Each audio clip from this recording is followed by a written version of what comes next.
Olá, você já ouviu, ou talvez até mesmo você já tenha dito a frase: se eu fosse Deus, se eu fosse Deus, talvez eu fizesse isso, fizesse aquilo, ah, ah, provavelmente pensando em melhorar alguma coisa. Mas avalie, né? Será que daria certo? Será que se um de nós fosse Deus, a gente poderia melhorar alguma coisa? Além disso, e se todos pudessem ser Deus, será que a junção, a união, a soma de todas as opiniões, de todos os jeitos de fazer as coisas daria certo? Bom, isso é bem questionável, né? A gente tem visto aqui na carta de Paulo aos Romanos a questão, nas últimas passagens, a questão da incredulidade. Afinal, como explicar a incredulidade humana? Por que existe a incredulidade? Por que as pessoas têm dificuldade em realmente crer no Deus verdadeiro, no Deus que está nas Escrituras, o Deus que se revela nas Escrituras? E particularmente porque o povo israelita tem essa dificuldade. Bom, Paulo vem discorrendo sobre isso no capítulo 9, e ele explicou ali a questão da eleição, como Deus escolhe as pessoas. Citou o caso de Isaac, citou o caso de Jacó, deu esse exemplo, e com isso ele vai trabalhando com as objeções, né? A primeira objeção é: bom, mas então Deus pode ter eventualmente falhado aí ao fazer as suas promessas para o povo israelita. Então ele fala dessa questão das escolhas. A outra objeção que surge por causa da primeira resposta bom, então se Deus age dessa forma, está sendo injusto. Aí Paulo traz o exemplo de Moisés, o exemplo do faraó, para falar sobre a dureza do coração e a forma como Deus soberanamente, livremente exerce a sua misericórdia. Mas aí surge um outro questionamento, e esse questionamento ele está aqui no versículo 19 do capítulo 9 de Romanos. Ele diz assim: mas algum de vocês me dirá. Ele, claro, sempre se antecipa aqui às objeções. Então, por que Deus ainda nos culpa? Pois quem resiste à sua vontade? Bom, é claro que Paulo aqui, ao mesmo tempo, ele está deixando bem claro que o questionamento ele surge em função de que alguém entendeu claramente que Deus exerce livremente a sua vontade. E se ele age assim, como é que ele pode culpar alguém por fazer o mal, se é ele quem já decidiu tudo, se é ele quem já fez tudo? E aí a gente cai naquela questão do fatalismo, né? Será que a gente poderia dizer que existe o fatalismo por causa disso? E está tudo, então, ah, já destinado a acontecer de determinada forma? Então, é dessa forma que Paulo ele vai aqui ah, trazer a resposta nesta passagem que nós vamos ver.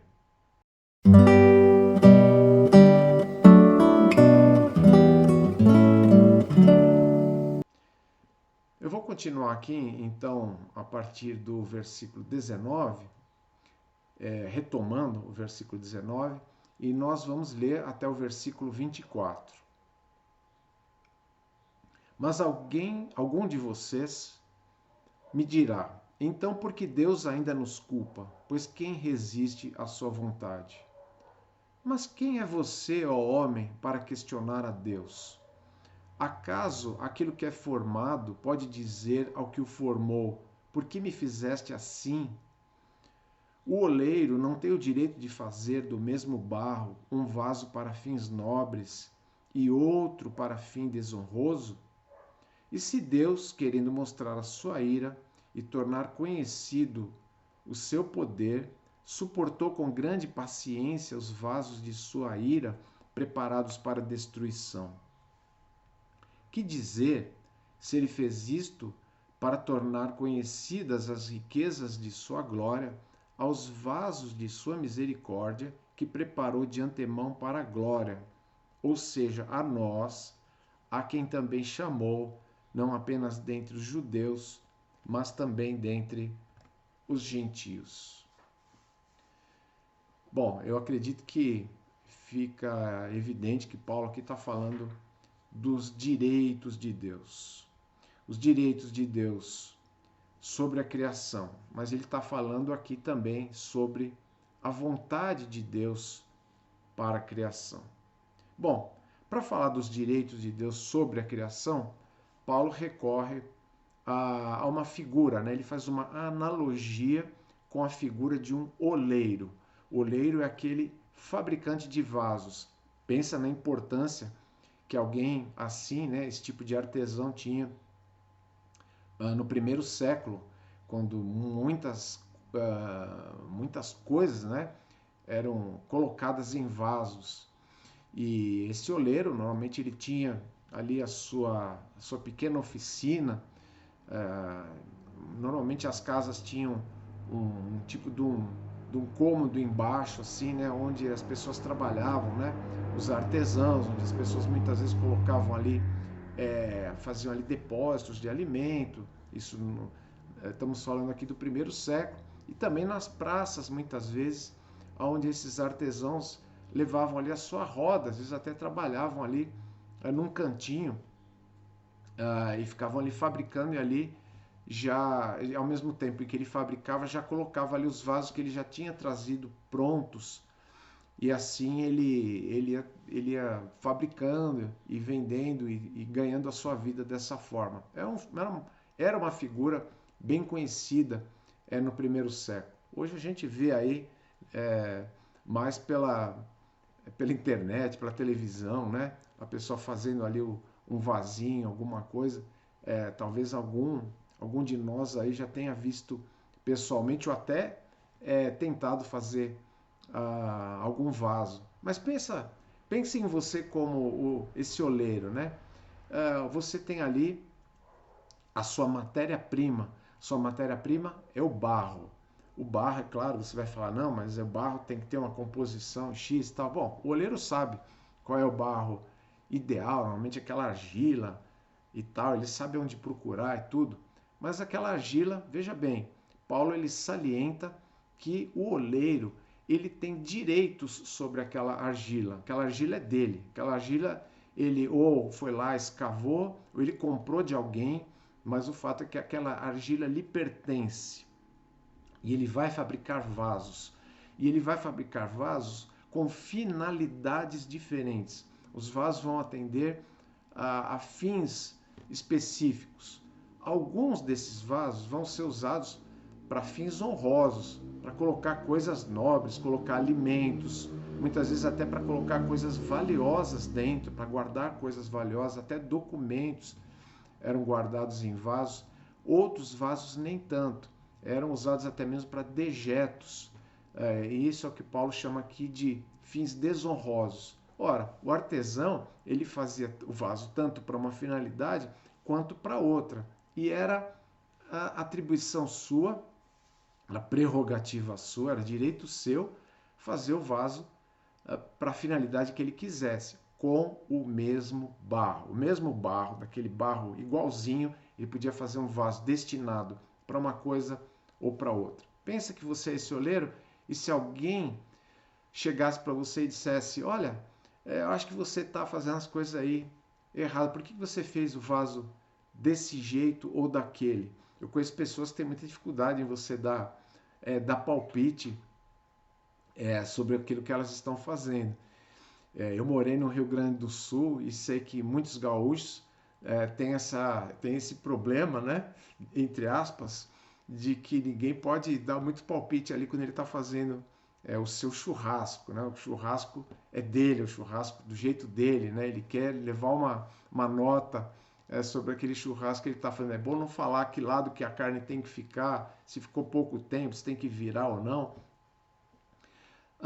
Claro, o oleiro muito menos ele vai querer esse tipo de opinião, mas Paulo leva isso a um grau extremo. E ele, para isso, ele se vale de um texto que está lá no Antigo Testamento.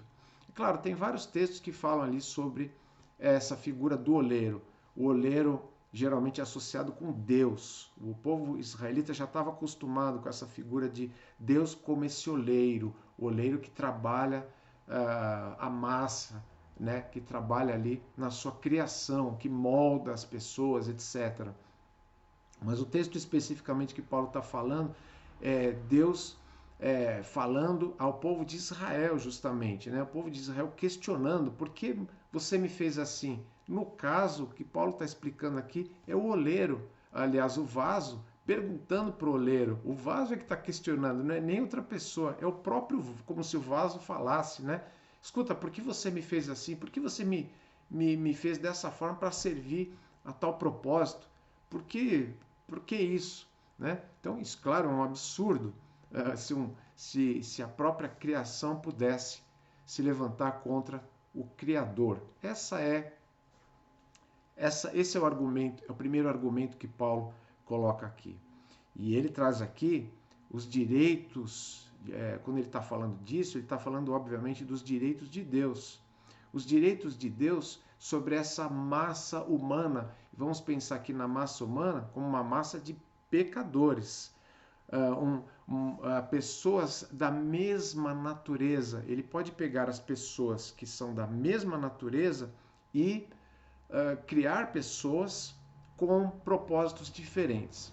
E aqui nós precisamos relembrar alguns fundamentos que estão na Escritura. Em primeiro lugar, a Escritura nos traz a afirmação, nos traz a verdade de que Deus, ele é o Criador do ser humano. Deus, ele nos forma desde a concepção, desde o momento em que existe a fecundação, e ele vai trabalhando nessa formação de um ser humano até o seu nascimento. Claro, a palavra de Deus ela afirma que nenhuma folha, né, cai de uma árvore sem que Deus esteja de alguma maneira atuando nesse sentido. É um pouco complicado para a gente entender essas coisas, porque Deus, de certa forma, vamos usar aqui uma palavra simplificadora, né? Deus meio que automatizou as coisas. Então a folha vai cair da árvore, mas ela cai, digamos, com a supervisão de Deus. Deus está agindo. Não cai sem o seu consentimento. Não cai sem que ele esteja participando de alguma forma. Essa onipresença, onipotência de Deus precisa ser levada em conta. Cada ser humano que nasce é um ser humano que foi ali, como o Salmo 139 diz, né? Foi entretecido, né? Foi tecido ali com a participação de Deus. Em segundo lugar, e isso a gente já viu fartamente aqui em Romanos, é que a Escritura, ela afirma claramente que os seres humanos nascem pecadores. Eles têm uma herança espiritual.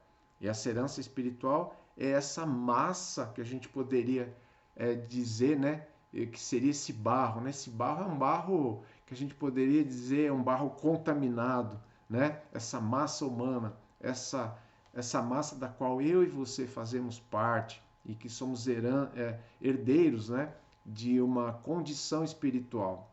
E também a gente precisa levar em conta aquilo que já vimos aqui em Romanos. Paulo vem reafirmando isso, que Deus, ele fez as suas escolhas antes que qualquer coisa existisse, antes que o mundo existisse. Bom, Deus participa da criação de cada ser humano, ele está ativo, ninguém nasce sem que Deus esteja participando desse nascimento. Quem nasce com uma natureza pecaminosa, é um pecador, e quem nasce dentro dos planos de Deus. Deus já estabeleceu, já fez as suas escolhas muito antes que essa pessoa sequer fosse planejada pelos seus pais para vir ao mundo, antes que o mundo existisse. Portanto, Deus, ele participa disso, ele sabe, e ele já decidiu as coisas lá atrás, mas ainda assim ele traz pessoas, ele participa desse nascimento de pessoas pecadoras a este mundo. Pecadores nascem todos os dias. E ninguém pode questionar Deus porque ele faz isso, porque ele coloca pessoas pecadoras neste mundo. O fato é que nós temos que decidir uma coisa aqui. Existem, de fato, dúvidas sinceras.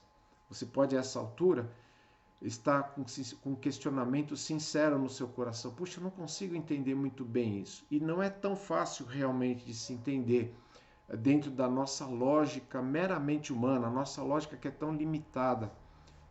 Nós somos seres limitados.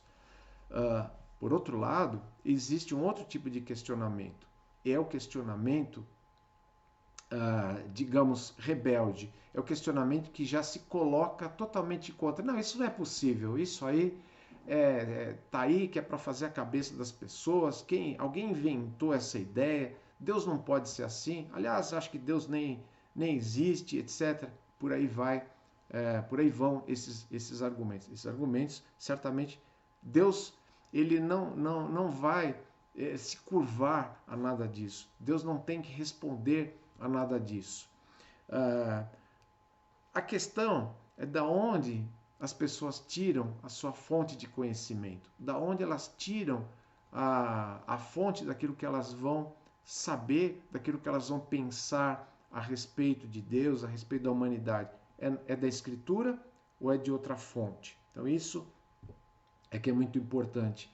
Aliás, isso é totalmente importante, isso é imprescindível, saber da onde estamos tirando as nossas informações. Bom, esses são os direitos de Deus sobre a criação. Mas existe uma vontade de Deus sobre a criação. Paulo ele fala aqui no versículo 22.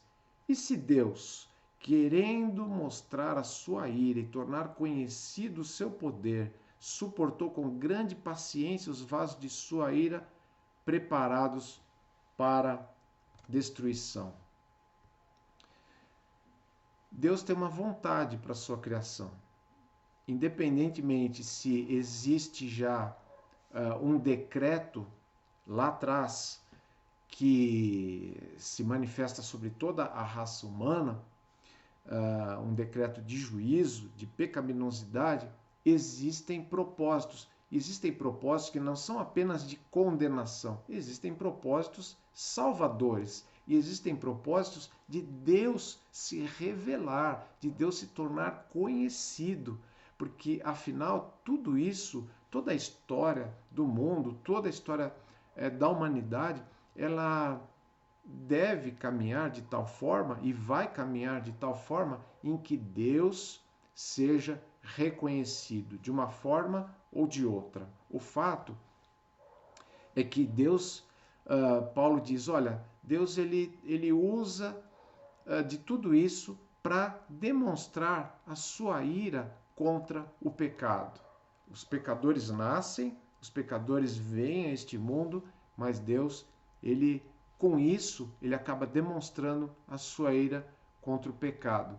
Como? Apesar da sua paciência, veja, as pessoas podem olhar para tudo isso e dizer, não, mas espera aí, eu estou aqui, eu não acredito em Deus, eu não creio, e daí? O que Deus vai fazer em relação a isso? Olha o mundo do jeito que está. O mundo não obedece a Deus, o mundo não está preocupado em agradar a Deus. Olha como estão as coisas. Ou Deus não está nem aí, ou Deus não tem controle sobre nada disso, ou quem sabe Deus está aguardando aí o homem evoluir, sei lá o quê, mas o fato é que não é nada disso. O que tá acontecendo exatamente hoje é que Deus está exercendo a sua paciência, Paulo diz.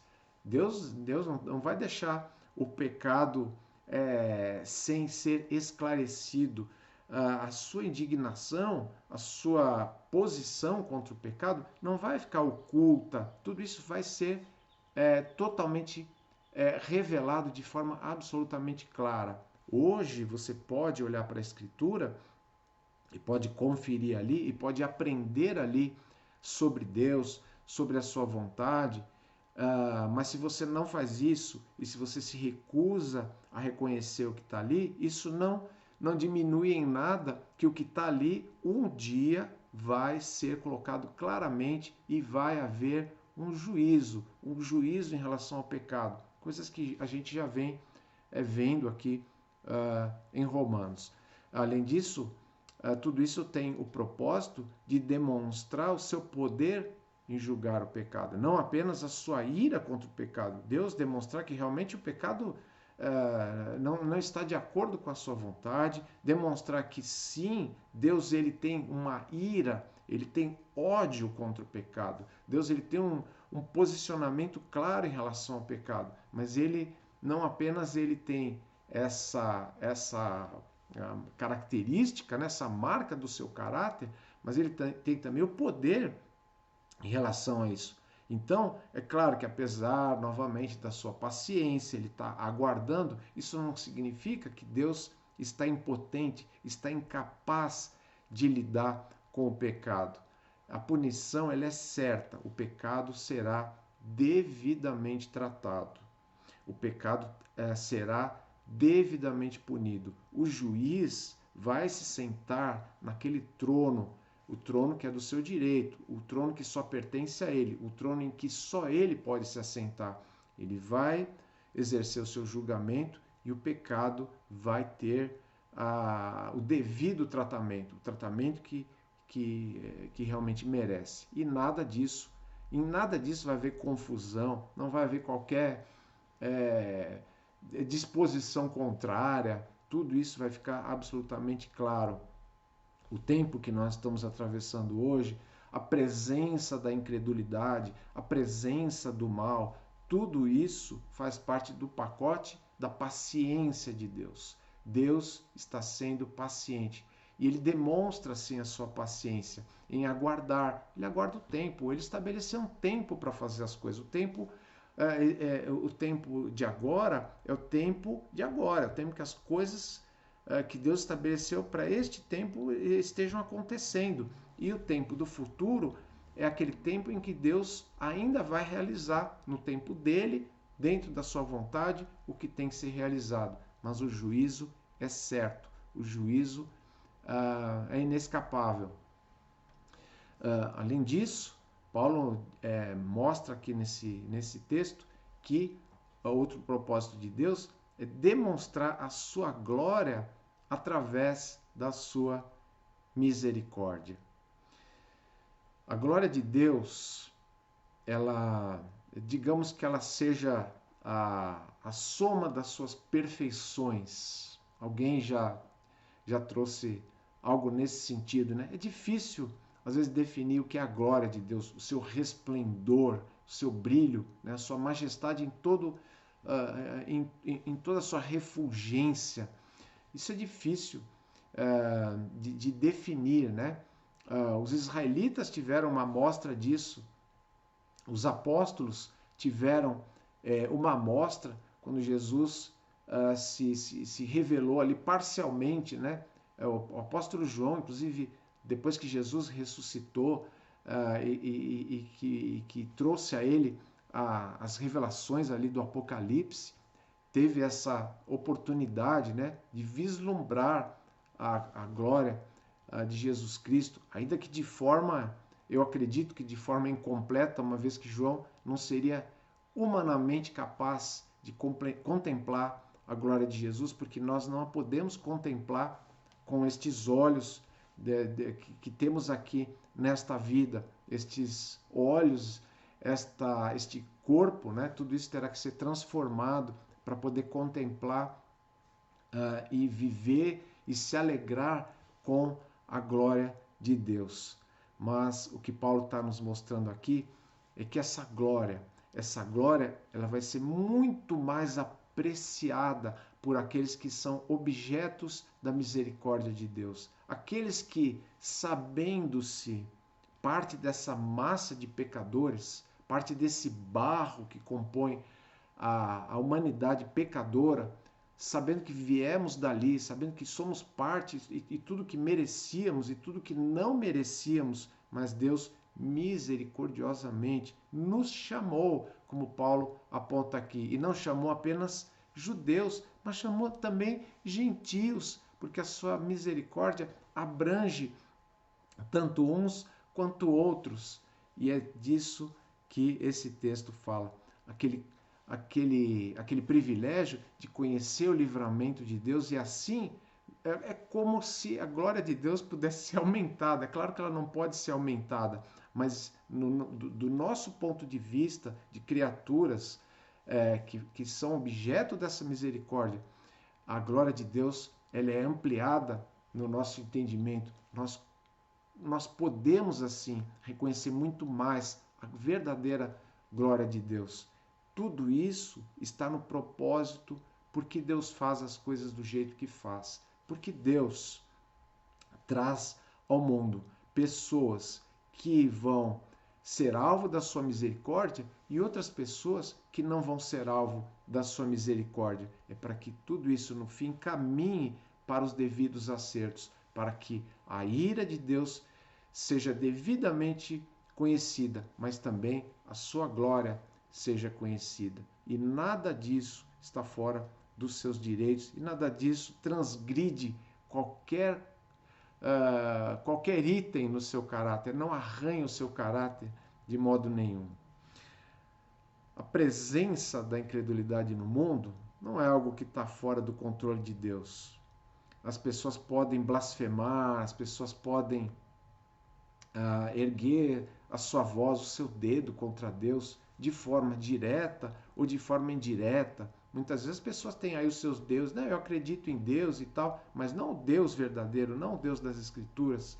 Tudo isso Deus está apenas tolerando, não está fora do seu controle. Outra questão que nós precisamos entender claramente nesse texto é que toda essa soberania de Deus não exclui a responsabilidade humana. Os homens fazem tudo o que fazem porque querem, porque são assim e porque desejam permanecer assim. Se Deus não abrir os seus olhos, se Deus não for misericordioso com eles, eles apenas e tão somente permanecem sendo o que são. Eu penso que nós precisamos colher desse texto as lições que são fundamentais sobre o que pensamos acerca de Deus, quem ele representa, o que ele representa para nós, quem ele é para nós. E certamente, se você se depara com tudo isso e isso é contraditório para você, é importante que você abandone todo e qualquer questionamento inútil sobre Deus e sobre sua palavra. E o que eu chamo de questionamento inútil são os questionamentos que não são sinceros, não são os questionamentos que buscam entender Deus. São os questionamentos que procuram razões para desacreditar Deus. E isso não é bom, isso precisa ser abandonado. E, por outro lado, você precisa buscar esclarecimento na palavra de Deus, nas Escrituras.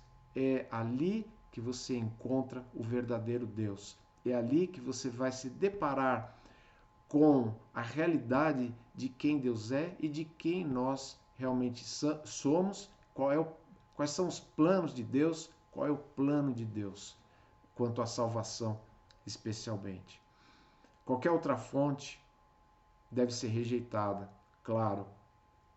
Mas se você certamente entende que é um alvo da misericórdia de Deus, veja, para que Deus fez isso na sua vida?